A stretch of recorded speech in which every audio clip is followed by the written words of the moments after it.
Today we're here to witness the factory acceptance test of the RNDE system for the rocket processing. The RNDE brings state-of-the-art X-ray technology to bear to assist the Army with its mission of safely and efficiently destroying the chemical weapons.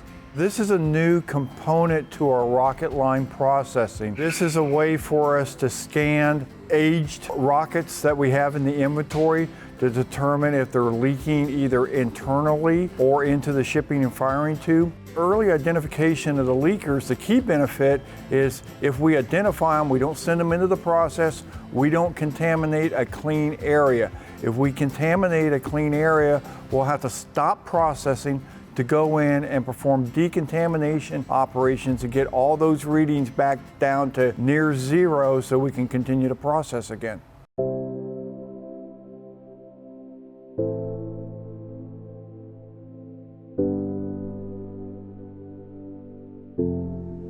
In an effort to provide context to the Rocket Non-Destructive Examination System, or RNDE, we will start this video with a high-level view of the M55 rocket line at BGCAPP. The M55 rocket lines consist of 4 primary processing rooms: the unpack area, explosive containment vestibules, explosive containment rooms, and the energetics batch hydrolyzer room. The RNDE processing will take place in the unpack area, where pallets of M55 rockets will be delivered from their storage igloos via enhanced on-site containers, or EOCs, into the facility. The pallets will then be removed from the EOC and depalletized as they are prepared for the non-destructive examination system. The primary function of the RNDE system is to safely and efficiently examine the contents of a M55 rocket contained in its original shipping and firing tube prior to processing the unit on the rocket line. The inspection process will allow trained operators to identify M55 rocket assemblies that may have leaked from their agent cavity into other parts of the rocket during their 60+ years of storage. Once the RNDE inspection and review has occurred, passing units will then be transferred to Line 1 or Line 2 input conveyors to begin the demilitarization process through the vertical rocket cutting machines in the ECV rooms, followed by the rocket warhead containerization system in the ECR and EBH rooms.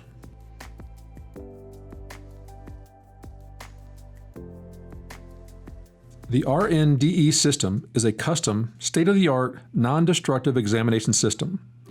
The RNDE is a self-contained, standalone system that contains 2 independent work cells enclosed by polycarbonate perimeter safety standoff guarding to support time, distance, and shielding to the operators. The RNDE system utilizes fully automated material handling coupled with an advanced X-ray system with a direct conversion detector array to accomplish the non-destructive examination of the M55 rocket assemblies contained in their shipping and firing tubes. This system was designed and built through a collaborative effort to produce a safe and efficient processing environment. Each of the RNDE work cells contains the following: an input and output transport cart, an X-ray scanner and detector housed in a leaded enclosure, a 2-axis pick-and-place robot for material handling, a servo motion sled with tilting mechanism, safety interlocks, and an operator cart control panel. A factory acceptance test, or FAT, for the Rocket Non-Destructive Examination System was held on February 24, 2021 at CRG Automation in Louisville, Kentucky. The testing was conducted in an area of the factory that replicated the size of the unpack area room at BGCAPP, so that material movements outside of the RNDE system could be demonstrated.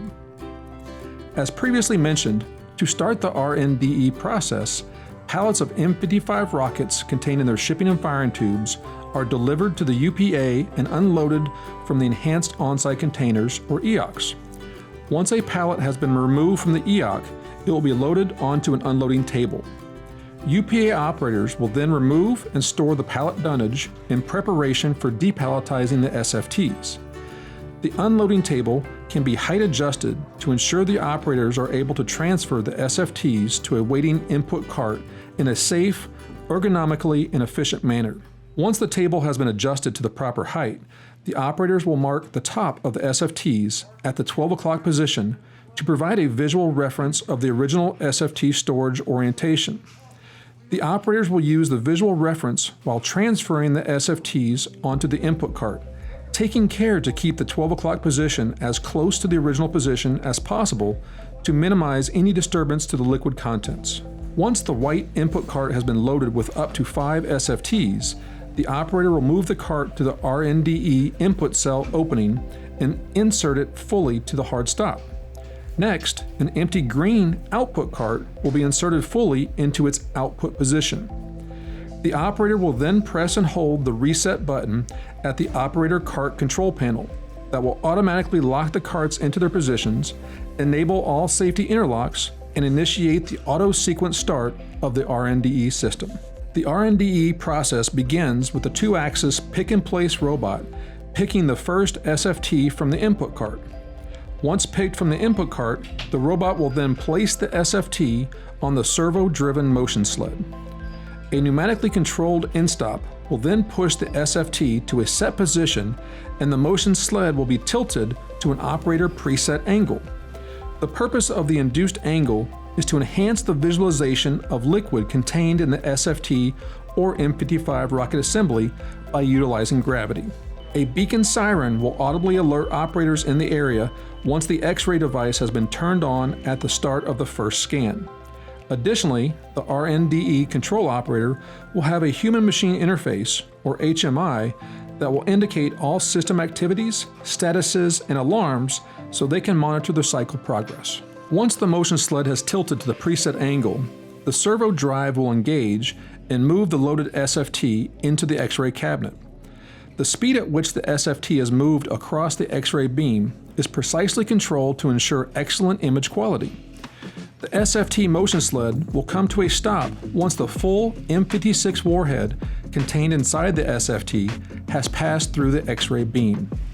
This results in an X-ray image from the front of the SFT's end cap down to the M56 warhead connection to the rocket motor's foreclosure, encompassing all known potential leak locations.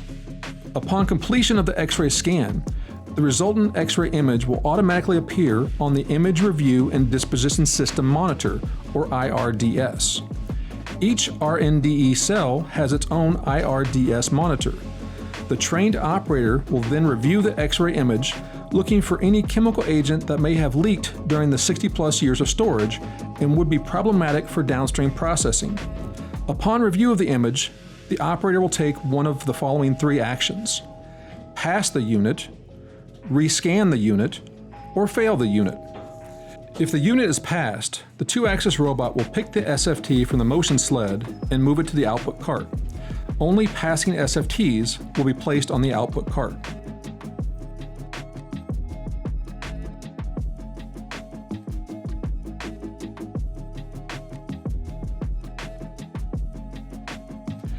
If the operator would like to conduct additional image diagnostics, they can rescan the unit and alter the tilt angle of the motion sled.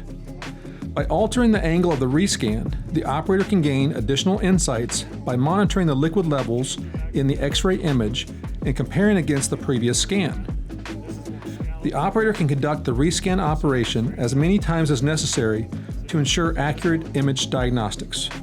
If the unit is failed, the 2-axis robot will pick the SFT from the motion sled and move it back to the input cart. Only failed SFTs will be placed back on the input cart. At the completion of cycling 5 SFTs through an RNDE cell, the system will automatically stop and release the locks on the input and output carts. The UPA operators will then remove the carts and carry out their standard operating procedures. The output carts will be moved to transfer the passed SFTs either onto input line 1 or line 2, or they may be repalletized and stored near the lines to be processed at a later time. If the input cart is removed and contains any SFTs, then these units would have been deemed failed, and the UPA operators would commence their overpack operations in accordance with their standard operating procedures. Once the input cart is cleared, it will be taken back to the unloading table, and the operators will load 5 new SFTs in preparation for the next RNDE cycle. The RNDE system has been designed in compliance with Title 21 Code of Federal Regulations, Part 1020.40 for cabinet X-ray systems. Operator safety and system redundancy were paramount in the design and implementation of this custom solution. The Operator Human-Machine Interface, or HMI control, provides an abundance of information to the operator to ensure they can monitor all processes, progress, and status during the automated cycles. The RNDE system has been designed for fail-safe operation, so in the unlikely event a component failure, the system will automatically stop processing and shut down in a safe mode, alerting the RNDE operator to the issue. The RNDE system also contains numerous interlocks that ensure personnel cannot enter the cell during automated processing for their safety. If any one interlock is not satisfied, the system will not operate. Additionally, the RNDE system has several status indicator lights that are viewable from many different angles around the perimeter of the system and will inform any personnel near the system as to the status of the RNDE operation. The RNDE system also contains industry standard e-stops in the unlikely event operations personnel need to stop the system during the automated cycle. Once the e-stops have been cleared, the RNDE will automatically recover from its stop mode. During the FAT, the e-stop was demonstrated in the middle of an active X-ray scan. Once the e-stop was cleared, the system successfully restarted and rescanned the SFT that was in process. It's going to be a rescan? That's what we're doing now. Because what happens when you stop it halfway, your image is scanned halfway. Yep. As previously mentioned, the RNDE is a standalone system that can be operated independently of the M55 rocket line processing. Because the systems are not interconnected, the RNDE can afford the operations team to scan SFTs well in advance of needing to process them on the main input feed lines. This allows the RNDE to provide a buffer stock of inventory to ensure continuous, uninterrupted operation of the input feed lines. Therefore, cycle times on the RNDE are not critical to main plant operations. However, during the FAT, we conducted a time trial of a single cell cycling 5 SFTs, which demonstrated that the RNDE, with 2 cells in operation, could easily meet and exceed the expected processing needs of the main lines. Rocket number 5. 14 minutes.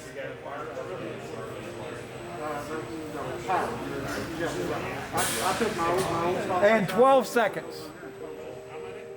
I was new to Chem DMIL prior to this project. I've been here about 6 years. The last 2 have been focused on this rocket process redesign, and I honestly could not have asked for a better group of people to accomplish this mission. This team came together and developed multiple elements for the process, which today, of course, the NDE.